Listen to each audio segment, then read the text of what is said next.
Le 17 juillet 2019, le tristement célèbre Joaquín El Chapo Guzmán a été condamné à une peine qui a fait couler beaucoup d'encre dans tout le pays. La prison à vie plus 30 ans était le verdict. Maintenant, où est sa nouvelle résidence? Nulle autre que la forteresse la plus impitoyable des États-Unis, l'ADX Florence. Elle abrite des détenus comme le célèbre cofondateur d'Al-Qaïda, condamné à perpétuité, ou le tueur en série surnommé Dr. Death, condamné à 3 peines de prison consécutives pour avoir empoisonné plus de 60 patients. C'est pourquoi même le maître de l'évasion de prison Guzmán est resté à jamais coincé dans la prison ADX Florence. La genèse. Le 20 juillet 2019, à 048, El Chapo a été officiellement enfermé à l'ADX Florence aux États-Unis. Cependant, 6756 jours avant cela, il a fait quelque chose qui a fait de lui un homme recherché dans presque tous les pays. Sa première évasion de prison, qui a eu lieu le 19 janvier 2001, ressemblait à une scène d'un film de fiction. Mais quand il s'agit d'El Chapo, tout est possible. Il s'est évadé d'une des prisons les plus sécurisées du Mexique avec l'aide de gardiens et de travailleurs pénitentiaires, dont Francisco El Chito Camberos Rivera. El Chapo a minutieusement planifié son évasion, graissant la patte de beaucoup de gens pour tout organiser. Quand le moment est venu pour lui de sortir de prison, El Chito a ouvert électroniquement la porte de sa cellule, a caché El Chapo dans un chariot à linge rempli de 30 vêtements et l'a fait passer par différentes portes pour le faire sortir de la cellule. Il est important de noter qu'il s'agissait d'une prison à sécurité maximale, donc faire passer El Chapo par de nombreux points de contrôle de sécurité était incroyablement risqué. À un moment donné, El Chito a dû convaincre un agent de sécurité de les laisser passer par une porte, et pendant le processus, le chariot à linge a commencé à reculer. El Chapo craignait que le chariot ne se renverse et qu'il soit renvoyé en prison.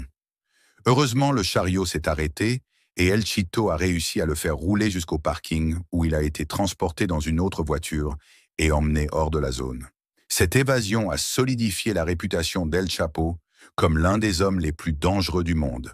Après sa première évasion, les États-Unis voulaient qu'El Chapo soit extradé, mais ils savaient que s'il y était envoyé, il n'en sortirait jamais et perdrait tout, y compris son cartel, son organisation de narcotiques et même sa famille. Il s'est donc caché, mais il ne s'est pas arrêté là. En 2019, il a de nouveau marqué l'histoire avec une autre évasion spectaculaire de prison.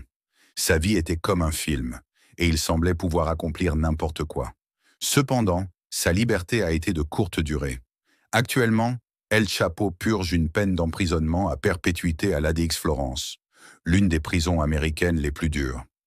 Maintenant, la question dans l'esprit des gens est-il possible qu'il s'échappe de cette prison? Mais les agents fédéraux et les experts pensent que c'est impossible. Le niveau de sécurité est extrêmement élevé et il est étroitement surveillé et retenu chaque jour. Ils ont affirmé que la prison avait pour habitude d'héberger les criminels les plus dangereux et que des incidents tels que des coups de couteau mortels contre des agents pénitentiaires avaient suscité la nécessité d'un établissement plus sûr comme ADX Florence. Les conditions à ADX Florence sont sévères et même des criminels notoires comme El Chapo en souffrent énormément. Mais avant de replonger dans les possibilités d'évasion de la prison ADX Florence, revenons un peu sur la vie de ce type notoire. Compte des archives. Joaquín Archibaldo Guzmán Loera, communément appelé El Chapo, est né le 4 avril 1957 dans l'humble village de La Tuna, niché au milieu des terrains accidentés de Badiraguato, Sinaloa, au Mexique. Né dans une famille aux moyens modestes, ses parents, Emilio Guzmán Bustillos et María Consuelo Loera Pérez, ont travaillé dur pour subvenir aux besoins de leurs enfants. La lignée de Joaquín remonte à La Tuna depuis des générations, l'ancrant dans les traditions et les défis de la vie rurale. Sa famille vivait de l'élevage de bétail, une activité courante dans la région. Cependant, des rumeurs dans le village faisaient état d'une autre source de revenus, la culture du pavot à opium. Les grands-parents paternels de Joaquín, Juan Guzmán et Otilia Bustillos, et les grands-parents maternels, Ovidio Loera Cobre et Pomposa Pérez Uriarte, ont joué un rôle essentiel dans son éducation, lui inculquant des valeurs de résilience et de persévérance.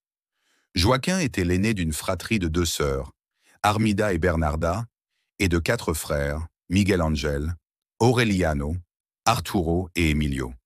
Malheureusement, 3 frères aînés étaient décédés très tôt dans la vie de Joaquin, laissant une marque indélébile sur la famille. Son enfance à la Tuna a été marquée par les difficultés, et le labeur. Bien qu'il ait fréquenté l'école, Joaquin a vu sa scolarité s'arrêter brusquement lorsqu'il a atteint la 3e année. La nécessité économique l'a forcé à travailler avec son père, le rendant ainsi fonctionnellement analphabète. Cependant, son manque d'éducation formelle n'a pas altéré son intelligence innée ni son ingéniosité. Connu pour son esprit malicieux, Joaquin a acquis une réputation de farceur, adorant faire des farces à ses amis et à sa famille. Pourtant, derrière la façade de la plaisanterie se cache un garçon qui a enduré la piqûre de la peur. La discipline maternelle. Le caractère de son père le conduisit souvent à des châtiments corporels, ce qui poussa Joaquin à chercher refuge auprès de sa grand-mère maternelle. Malgré ses propres souffrances, il protégea courageusement ses jeunes frères et sœurs du danger, tenant tête à la tyrannie de son père. Dans une communauté où les opportunités étaient rares, Joaquin se tourna vers la culture du pavot à opium, un commerce profondément ancré dans les coutumes locales. Avec ses frères, il parcourut les collines de Badiraguato, récoltant les bourgeons de la plante de pavot.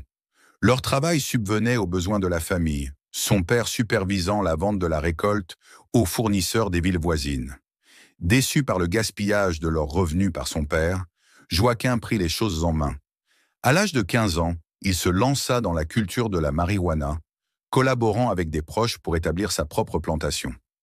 Les bénéfices de ses efforts fournirent une bouée de sauvetage à sa famille, offrant un aperçu de stabilité économique au milieu de l'incertitude de la vie rurale. L'adolescence est un moment difficile pour Joaquin, qui cherche du réconfort auprès de son grand-père. Forcé de quitter son foyer par la colère de son père, il se fait appeler El Chapo, en raison de sa petite taille et de son physique robuste. Alors que la plupart de ses pairs se résignent à une vie de labeur dans les champs de pavot, Joaquin nourrit des ambitions au-delà des limites de la Tuna. Inspiré par les récits des exploits de son oncle dans le trafic de drogue, il se lance dans un voyage qui va changer le cours de son destin. Il ne se doute pas que son nom deviendra bientôt synonyme de l'une des figures les plus célèbres des annales du crime organisé. Le plus grand évadé de prison du monde. Ce type a commencé sa vie criminelle dans les années 1980 en tant que membre d'un puissant cartel de drogue, appelé le cartel de Guadalajara, dirigé par un homme nommé Miguel Ángel Félix Gallardo.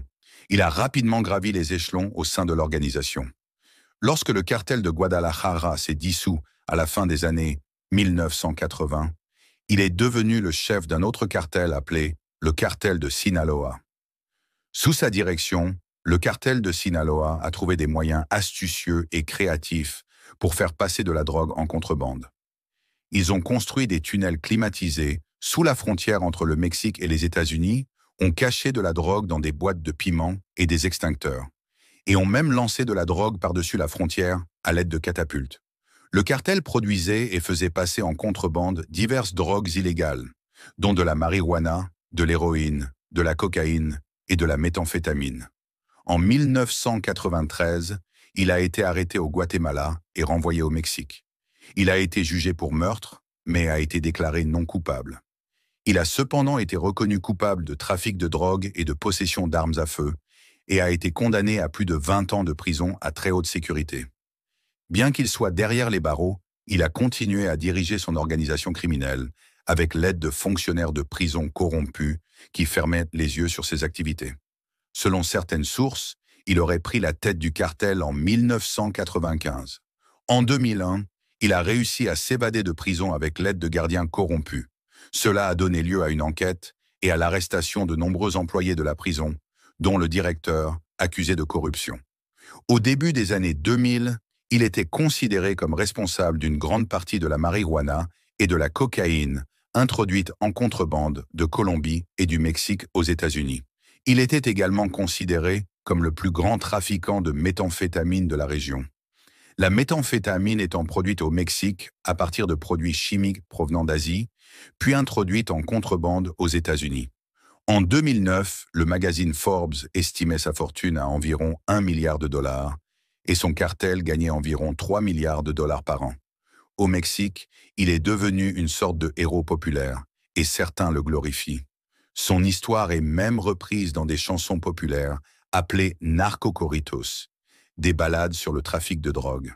Le gouvernement américain le considère comme une cible majeure dans sa guerre contre la drogue.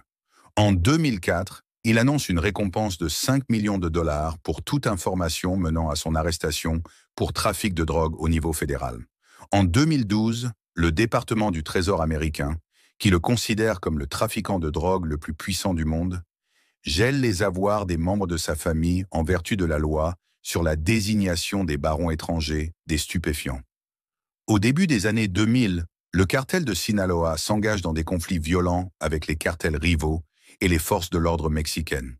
Ces batailles se soldent par la mort de dizaines de milliers de personnes. En 2006, l'armée mexicaine lance une grande offensive contre les cartels de la drogue, qui aboutit à l'arrestation de nombreux trafiquants. Elle ne parvient cependant pas à démanteler les principaux cartels, ni à le capturer. Après avoir passé des années dans la clandestinité, il est finalement appréhendé en février 2014 à Mazatlan, au Mexique, grâce à une opération conjointe de la Drug Enforcement Administration, DEA, des États-Unis et des Marines mexicains. Mais il parvient à s'évader une nouvelle fois de détention dans la nuit du 11 juillet 2015. Il s'enfuit d'une prison de haute sécurité près de Toluca en empruntant un tunnel creusé sous la douche de sa cellule. Le tunnel, long de plus d'1,5 kilomètre, mène à une maison sur un chantier de construction. Le tunnel est renforcé de bois et dispose d'un éclairage et d'une ventilation, ce qui indique qu'il a été planifié de longue date. On rapporte même qu'une moto a été utilisée pendant la construction du tunnel pour enlever de la terre. Cette évasion a déclenché une chasse à l'homme massive et des soupçons d'implication interne dans son évasion ont été émis. L'évasion a été un énorme embarras pour le président mexicain Enrique Peña Nieto, qui avait fait de la lutte contre les cartels de la drogue une priorité majeure de son administration et avait célébré la capture précédente de Guzman comme une victoire significative. Finalement, le 8 janvier 2016, il a été de nouveau capturé à Los Mochis, dans l'état de Sinaloa, après une fusillade. L'année suivante, il a été extradé vers les États-Unis, où il a été accusé de multiples chefs d'accusation, notamment de trafic de drogue, de blanchiment d'argent et de complot en vue de commettre un meurtre. Son procès a commencé en novembre 2018 avec des niveaux de sécurité élevés et en février 2019, il a été reconnu coupable de tous les chefs d'accusation. 5 mois plus tard, il a été condamné à la prison à vie. En 2021, sa femme, Emma Coronel Aispuro, a été arrêtée aux États-Unis et accusée d'être impliquée dans son empire de la drogue. Elle a ensuite plaidé coupable de plusieurs chefs d'accusation et a été condamnée à 3 ans de prison. El Chapo est désormais en prison, mais saviez-vous que la vie d'El Chapo en prison est plus dérangeante que vous ne le pensez? Eh bien, cette photo a capturé un incident qui s'est produit un jour. Alors qu'il était assis dans sa cellule, El Chapo a entendu du bruit venant de l'extérieur. Il s'est approché et il se dirigea vers les barreaux pour voir ce qui se passait. À sa grande surprise, il vit une femme debout, nue et sans vêtements. El Chapo n'en croyait pas ses yeux. Comment était-elle entrée à l'intérieur? Que lui voulait-elle? La femme sourit malicieusement et le regarda dans les yeux, créant une étrange connexion entre eux. El Chapo ressentit une forte attirance pour la femme, comme si elle détenait des secrets qui pourraient tout changer. Mais aussi vite qu'elle apparut, elle disparut, laissant El Chapo confus et en voulant plus. Cela lui donna de l'espoir et le rendit plus déterminé que jamais à s'échapper de la prison et à reprendre son pouvoir. Il commença à planifier son évasion, alimenté par le souvenir de la visite de la femme. Il rêvait d'une vie hors des murs de la prison, où il pourrait être libre et avoir à nouveau le contrôle. Mais ce rêve sera-t-il possible?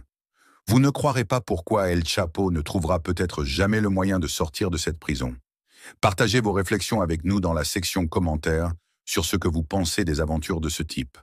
L'Adic Florence. À seulement 2 heures de Denver, dans les contreforts secs des montagnes rocheuses, vous trouverez la prison de la plus haute sécurité d'Amérique. Officiellement connue sous le nom de United States Penitentiary Administrative Maximum Facility, elle est plus communément appelée l'ADX. Située à Florence, dans le Colorado, l'ADX est la seule prison fédérale de haute sécurité du pays, abritant les détenus les plus dangereux et les plus enclins aux évasions du système pénitentiaire fédéral. Parmi les près de 400 détenus de sexe masculin de l'ADX figurent plusieurs personnalités célèbres.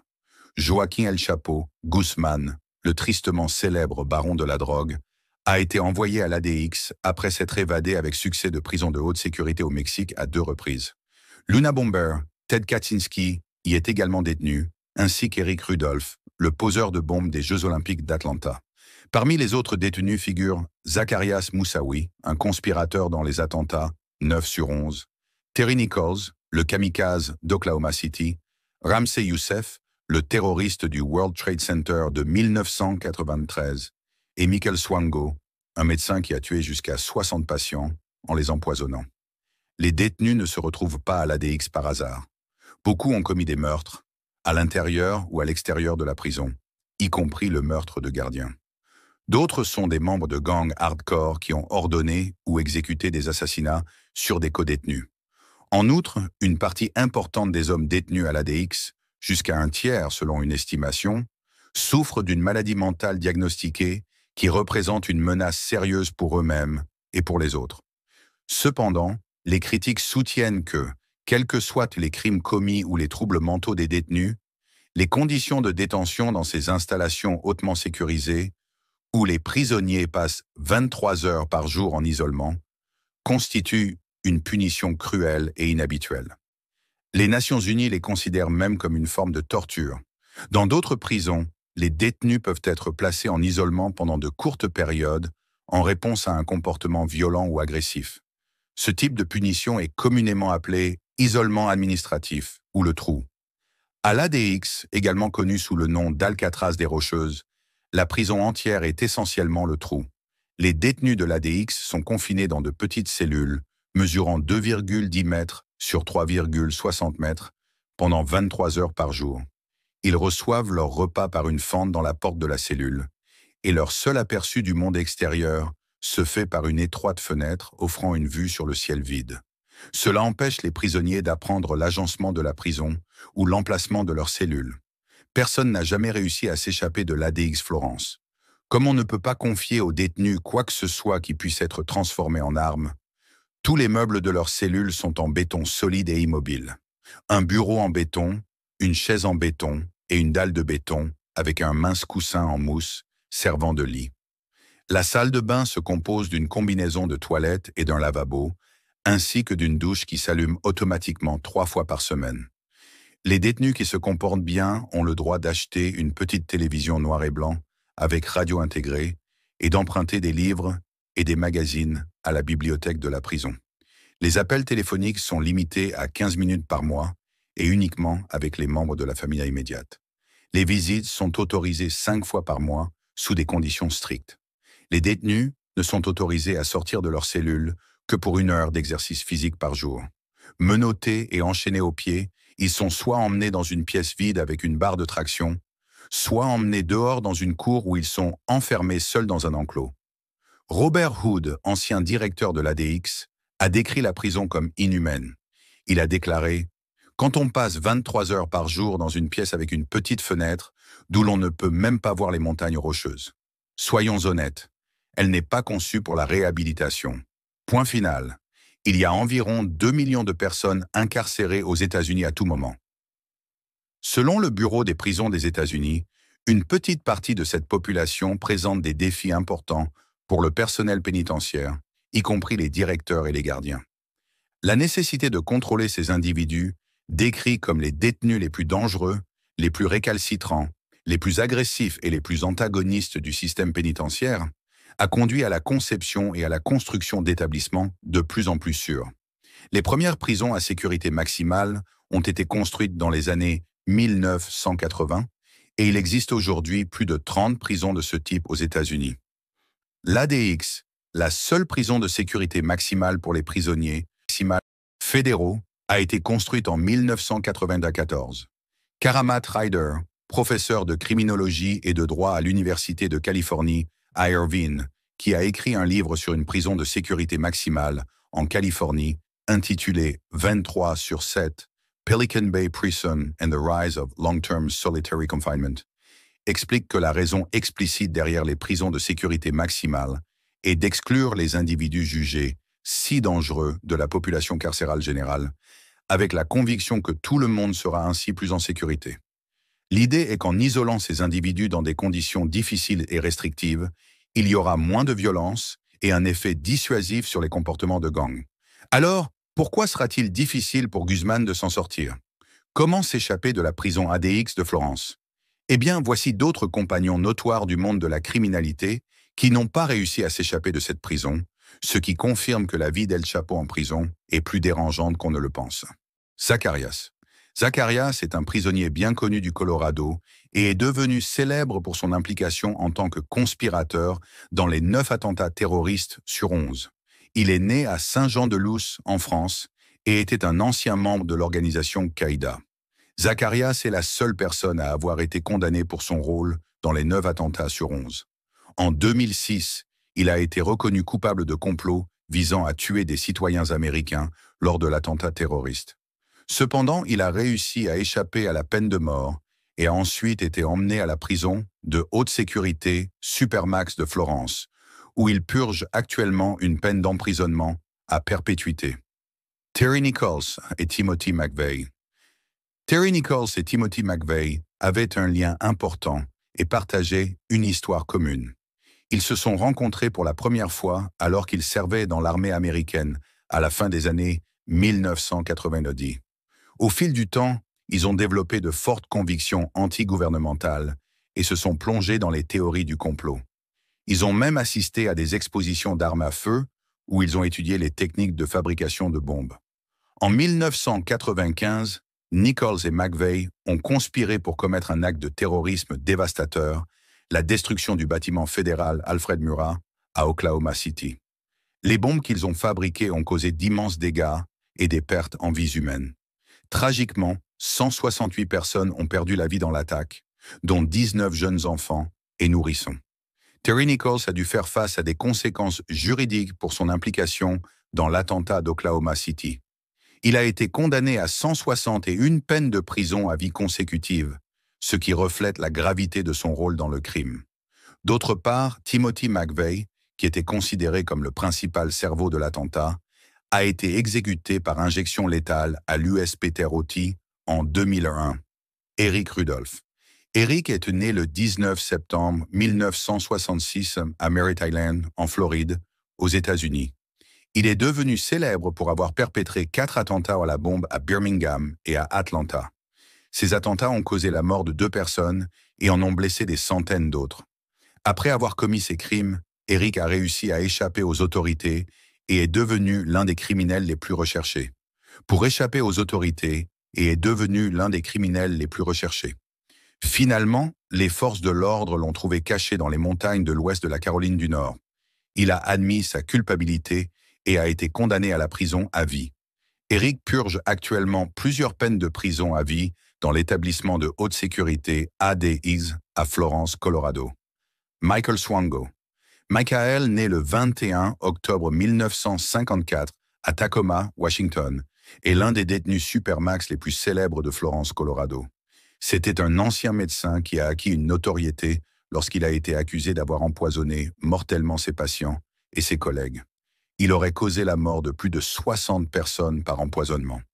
Les restes de certains de ses patients ont été exhumés et se sont avérés contenir des substances toxiques. Bien que Michael ait avoué n'avoir causé que 4 décès, il a été reconnu coupable des crimes commis et condamné à la réclusion à perpétuité par le tribunal. Il purge actuellement sa peine à la prison fédérale ADX de Florence, dans le Colorado. Larry Hoover, également connu sous le nom de King Larry, a été impliqué dans des gangs dès son plus jeune âge. Il a commencé comme membre des Supreme Gangsters et est devenu plus tard membre de la Black Gangster Disciple Nation, après une fusion avec un gang rival. En 1973, Hoover aurait ordonné le meurtre d'un trafiquant de drogue nommé William Young, qu'il croyait voler les gangsters disciples. Il a ensuite été condamné à 150 à 200 ans de prison. Pendant son séjour en prison, une enquête fédérale aurait révélé que Hoover a continué à diriger le gang derrière les barreaux. On dit qu'il a supervisé les activités lucratives du gang et géré plus de 30 000 membres de gang répartis dans 35 États. En 1995, Hoover a été reconnu coupable de complot de drogue et d'extorsion, ce qui a conduit à son transfert à l'ADX Florence, une prison fédérale de haute sécurité. En 2008, le musicien Kanye West, originaire de Chicago comme Hoover, a demandé au président de l'époque, Donald Trump, de gracier Hoover. West et son ex-femme, Kim Kardashian, étaient l'un des partisans du First Step Act, une loi visant à améliorer les conditions de détention et à réformer les peines pour les délits de drogue. Cependant, les agents fédéraux ont déconseillé d'accorder la clémence à Hoover, car ils soupçonnaient qu'il exerçait toujours une influence dans le monde des gangs par le biais de messages codés envoyés depuis la prison. Messages envoyés depuis la prison. Le Chicago Tribune a publié un éditorial en août 2020 intitulé « Keep Larry Hoover in Federal Supermax ». La sécurité de Chicago est en jeu, exprimant des inquiétudes quant aux risques potentiels pour la sécurité publique si Hoover était libéré de l'établissement Supermax. Dwight York, également connu sous le nom de Malachi Z.